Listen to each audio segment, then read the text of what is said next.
Forma ekiminin кейбір партиялар, кейбір адамдар, кейбір кандидаттар массалық түрде шаардан районға, райондан шаарга ташымай башталды. Ошону көрүп туруп, мамлекеттик органдар чара көргөн жоксуңар.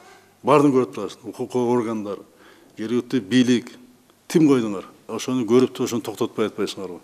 Эмитен эле, азыртан баштап эле элдин нараачылыгын азыр алып келип атасыңар азыр. Шайлоого болгон ишеним кетирип атасыңар. Средства массового жазып атат, көргөзүп атат, айтып атат, деп атат, бир реакция жок. Саясий партияларды, алардын жактоочуларын, командаларын ушу шайлоо өнөктүгүнүн жүрүшүндө ар кандай мыйзам буруу аракеттерден алыс болууга чакырам. Эгерде мыйзам бузуулар болсо, мыйзамдын чегинде аларга биз бааны беребиз, андай мүмкүнчүлүк бар.